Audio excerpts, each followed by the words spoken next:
कि इस क्षेत्र के अमीन, कानूनगो, असिस्टेंट सेटलमेंट ऑफिसर या फिर एनीबॉडी इस जिले के कोई भी कर्मचारी जो इस विभाग से संबंधित हैं, वो आपके ग्राम की सीमा में सर्वेक्षण के उद्देश्य से प्रवेश कर सकते हैं।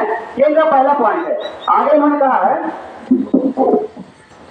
उन्होंने कहा है आपको निर्देशित किया जाता है कि सर्वेक्षण के उद्देश्य से भूखंडों की पैमाई, जांच पड़ताल करने तथा वृक्षों, जंगलों, खड़ी फसलों या ऐसी अन्य बाधाओं जैसा भी आवश्यक हो को हटाने अथवा काटने में उन्हें सहयोग करें एवं उनके कर्तव्यों के निर्वहन में किसी प्रकार की बाधा या अड़चन उत्पन्न नहीं करें। यहाँ पर ये कहना चाह रहे हैं कि जब आपका भूखंड का जांच होगा, उसका नापी होगा, तो उसके क्रम में अगर कहीं पे वृक्ष आ रहा है, कहीं पे जंगल आ रहा है, कहीं पे झाड़ी है, कुछ फसल आ रहा है, उसको हटाने या काटने में किसानों को सहयोग करना है एवं उनके द्वारा भेजे गए कर्मचारी यानी कि अमीन या कानूनगो या एनीबॉडी किसी को भी किसी तरह का बाधा या अड़चन उत्पन्न नहीं करना है। अगर इनके मान लीजिए कि किसी तरह का बाधा होता है तो वहाँ पे जो अपॉइंटेड अमीन है यहाँ के या कानूनगो महोदय हैं, ये अंचल कार्यालय या जिला कार्यालय में प्रतिवेदन देंगे, तो अंचल से या जिला से टीम आएगी, इस मामले को सुलझाएगी। ठीक है।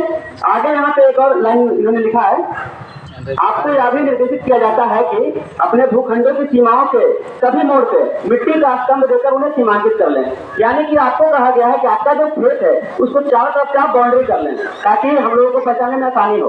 अब इसको थोड़ा सा हम व्यवहारिक तरीके से प्रैक्टिकली हम बताते हैं।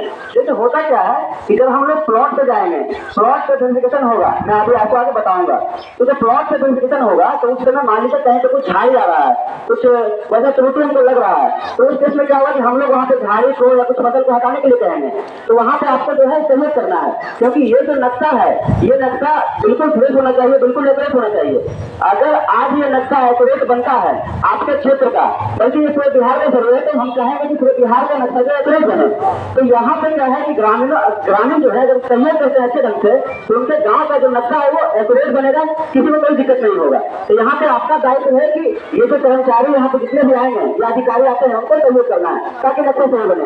दूसरा एक चीज और है, आज से काफी पहले जब सर्वे हुआ होगा 120 साल पहले, तो उस समय का जो नक्शा बना था, तो उस समय आपके जो पूर्वज होंगे वो भी बहुत ज्यादा सहयोग किए होंगे उस समय के अधिकारियों को, तब जाकर एक बेहतर नक्शा बना था, जिसका इस्तेमाल आज भी हम लोग करते हैं। ठीक है। तो आज का भी ये होना चाहिए, आपका एक दायित्व होना चाहिए कि हम लोग जो है किसान जो है यहाँ के जो कर्मचारी हैं या सर्वे टीम से रिलेटेड जो भी आदमी है उनको सहयोग करें। दूसरा चीज और है, मान लीजिए कि दो आदमी का आपसी विवाद है, तो आपसी विवाद को सुलझाने के क्रम में कहीं कहीं ऐसा आएगा कि कुछ जगह पे फसल को हटाना पड़ जाएगा या कुछ झाड़ी को हटाना पड़ता है, तो उस समय भी आपको सहयोग करना है, क्योंकि ये तो आपका आपसी विवाद है, उसको सुलझाने के क्रम में ये सब चीज हो रहा है, तो आपका भी अपना दायित्व बनता है कि उसको आप लोग सही तरीके से काम करें। ठीक है। तो ये आपका सूचना है, प्रपत्र 1 आपके लिए सूचना है कि आपके क्षेत्र में सर्वे का काम स्टार्ट हो गया है। ठीक है। इसके बाद हम लोग अब आगे बढ़ते हैं प्रपत्र 2 में। ठीक है। प्रपत्र 2, 3, 4 ऐसे करते करते हम 22 तक पहुंचेंगे।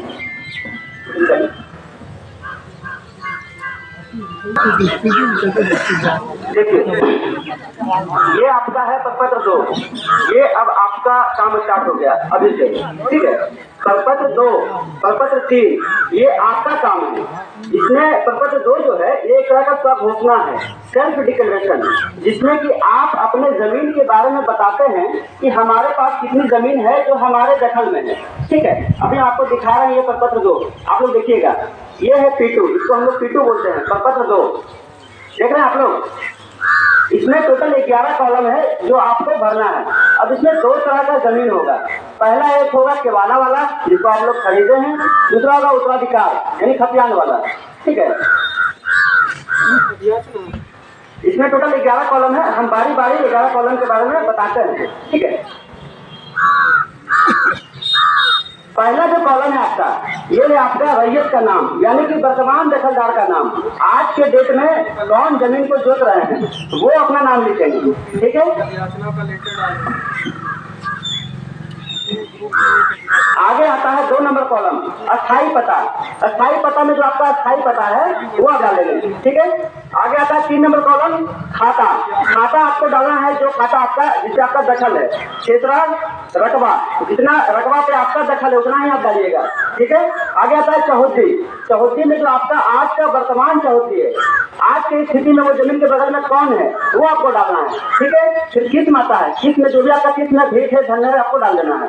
आगे आता है शेष को छोड़कर लगान। अब इसमें क्या है कि लगान वाला में हम क्लियर कर देते हैं, जिन लोगों का जमाबंदी है वो इसको भरेंगे, जिनका नहीं है उनको खाली छोड़ देंगे।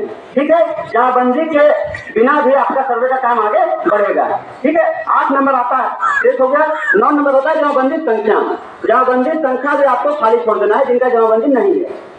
10 में आता है भूमि पर दावा का अधिकार। ये सबसे मेन कॉलम है। यहाँ पे आपसे पूछा गया है कि आप जो जमीन जोत रहे हैं इससे आपका अधिकार कैसे आया, तो कॉलम है उत्तराधिकार, दान, क्रय, बंदोबस्त। जैसे आप मान लीजिए खतियान वाले हैं तो आपको वो जमीन उत्तराधिकार से मिला है। ठीक है, अगर आप मान लीजिए केवाला वाले हैं तो आपने उसको खरीदा है, एक बंदोबस्ती का भी इसमें है।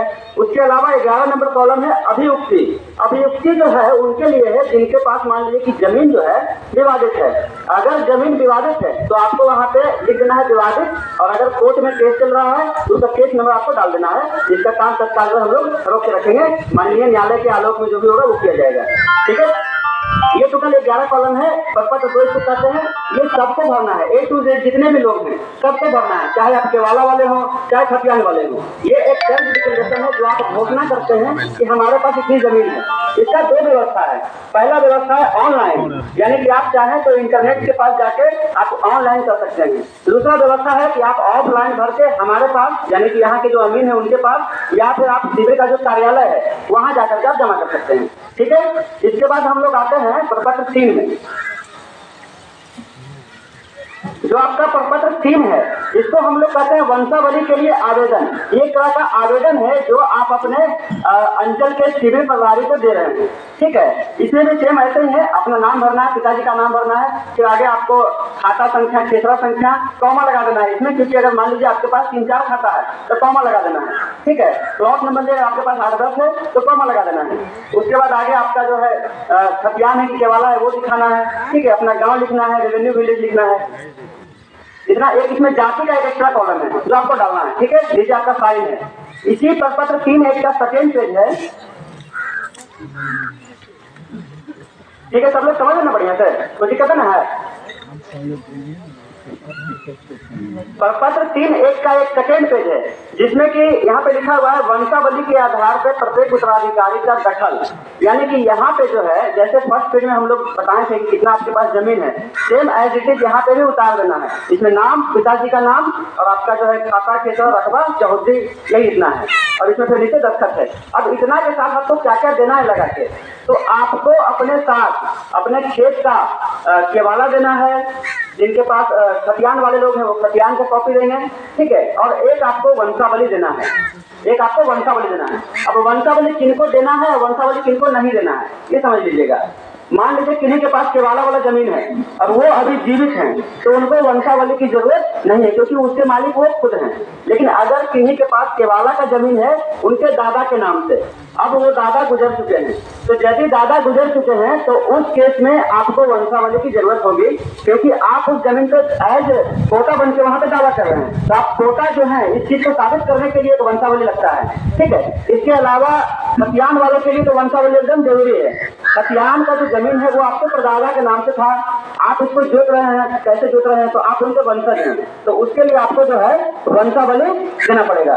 तो ये जो है वंशावली का 2 केस है। पहला केस खतियान वालों के लिए, दूसरा केस है केवाला में उनके लिए जिनके पास जमीन का जो केवाला था उनके दादा के नाम से था, दादा गुजर चुके हैं, तो उस केस में, ये दोनों केस में आपको वंशावली देना है। और बाकी जिनके पास उनका खुद का जमीन है वो वंशावली नहीं देंगे। ये आपका प्रपत्र 2 और 3 हो गया जो आपको देना है। इसके बाद 4, 5, 6 जो हम लोगों का काम है, इसमें हम लोग किस्तवार करते हैं, खाना पूरी करते हैं, ये हम लोगों का काम है, हम लोग प्लॉट वेरिफिकेशन करते हैं। अब यहाँ पे थोड़ा सा हम एक बताएंगे एक प्रोसेस। जैसे हुआ क्या था कि 2015 से 2019 के बीच एक आपके क्षेत्र में हवाई सर्वेक्षण हुआ था। ये हवाई सर्वेक्षण पूरे बिहार में हुआ था, जिसमें एक शक्तिशाली कैमरा के जरिए आपके जमीन का जो आज का स्थिति है वो लिया गया था, और उसके अकॉर्डिंग एक नए नक्शे का निर्माण किया गया जिसको हम लोग एसएस मैप बोलते हैं। अब हुआ क्या था कि जब हवाई सर्वेक्षण चल रहा था तो हवाई सर्वेक्षण के क्रम में बहुत जगह पे ऐसा हुआ कि पेड़ आ गया, बहुत जगह पे ऐसा हुआ कि कुछ लोग अपना आरी दिए नहीं थे तो वहाँ पे वो प्लेन ही पूरा गया। कुछ जगह पे आरी दिया हुआ था लेकिन जहाँ पे टर्न होना है वहाँ पे वो पॉइंटिंग नहीं किए हुए थे, तो उसके कारण कुछ कुछ त्रुटि नक्शा में रह गया है। हम लोगों का काम है कि उस नक्शा को प्लॉट पे जाके वेरीफाई करना है, एक एक प्लॉट पे जाके वेरीफाई करना, ठीक है। वो जो नक्शा है वो आज के जमीन के हिसाब से है। वो पुराना जो नक्शा था वो 1 बीघा 2 बीघा का एक ही प्लॉट था, लेकिन आज के डेट में अगर वो बदल चुका है, मान लीजिए 1 कट्ठा या 2 कट्ठा का हो चुका है, तो नया नक्शा में वो चीज दर्शाया गया है। अब यहाँ पे करना क्या है कि वो जो नया नक्शा है वो लगभग एक्यूरेट है, 90% वो नक्शा एक्यूरेट है, उसमें कुछ त्रुटि नहीं है। उसमें हम लोग को बस जाके वेरीफाई करना है कि वहाँ पे क्या क्या जमीन पे जो स्थिति है क्या क्या उसमें बदलाव हो नक्शा के अकॉर्डिंग। तो जैसा स्थिति होगा जमीन में वैसा हम लोग नक्शा पे सुधार करेंगे। नक्शा सुधार होने के बाद दोबारा वो एजेंसी में जाएगा, एजेंसी में जाने के बाद आगे वो जो है नक्शा वापस हम लोग के पास आएगा। अब यहाँ पे आता है प्रपत्र 7।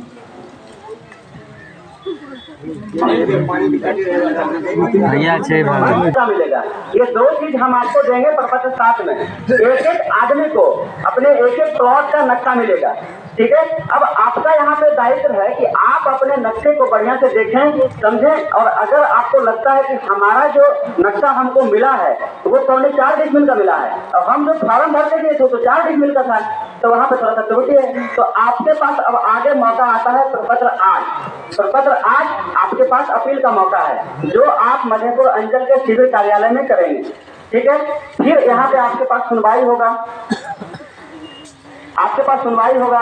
सुनवाई से पहले आपको सूचना दिया जाएगा कि इस दिनांक को आपके जो मामले हैं उसके लिए सुनवाई होना है। सुनवाई में आपको उपस्थित होना है।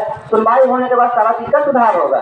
सुधार होने के बाद दोबारा जो है आपको प्रपत्र 13 के जरिए आपको मिलेगा फिर से वही डाटा, उसको आपको दोबारा देखना है। दोबारा देखने के बाद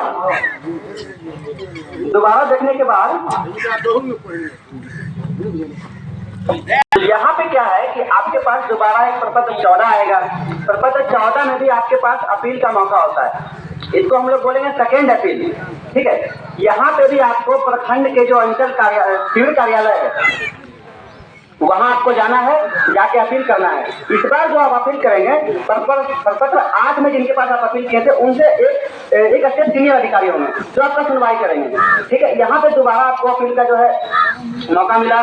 सुनवाई जब होगा तो सुनवाई से पहले आपको सूचना मिलेगा, सूचना के बाद आपको उपस्थित होना है, सुनवाई होगा, फिर सुधार होगा, फिर आप अपना देखिएगा सारा चीज। अगर आपको लगता है कि हमारा इस बार से काम नहीं हो पाया है तो प्रपत्र 21 आता है, तीसरा स्टेप, जिसमें कि आप मधुबनी जिला के सेटलमेंट ऑफिस में जाके अपील करेंगे, ठीक है। ये सुनवाई जो है मधुबनी जिला में जाके होगा।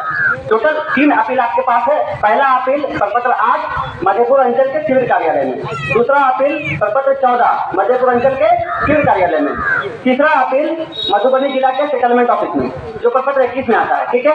ये तीनों अपील के बाद सबसे लास्ट में प्रपत्र 22 के जरिए अंतिम अभिलेख का प्रकाशन होगा जो कि फाइनल होगा।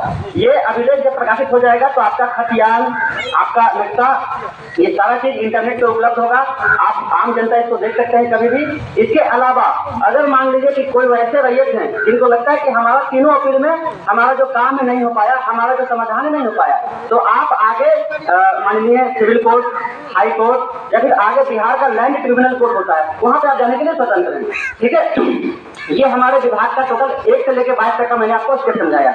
अब यहाँ पे आता है कि आपका जो ये अपील वाला जो स्थिति है वो ना बने, तो आपको कोशिश करना है कि जो अभी ये प्रपत्र 1 है उद्घोषणा, इसके बाद प्रपत्र 2, 3 जो आपको भर के देना है, और प्रपत्र 4, 5, 6 के समय जो हम लोग आपके खेत में आएंगे तो आपको सहयोग करना है। तो यहाँ पे करना क्या है कि प्रपत्र 1 से लेकर 7 के बीच आपको यहाँ के जो अपॉइंटेड अमीन है उनको इतना सहयोग करना है, इतना खुद लग के रहना है कि आपका जो अपील का जो स्थिति है वो ना बने, क्योंकि हम लोग चाहेंगे कि आपके यहाँ का जो सर्वे है वो एक्यूरेट हो, अब कहीं जो अपील का स्थिति है वो नहीं बने, क्योंकि हम लोग चाहते हैं कि जितने भी यहाँ पे रैयत हैं सारा फर्स्ट बार में काम क्लियर हो जाए, अपील का स्थिति नहीं बने। अगर अपील का स्थिति बनता है तो वो भागदौड़ वाली बात बन जाती है। आप एक बार सिविल कार्यालय जाइएगा, वहाँ से सुधार होगा, फिर अगर सुधार नहीं हो पाता है फिर दोबारा जाइएगा।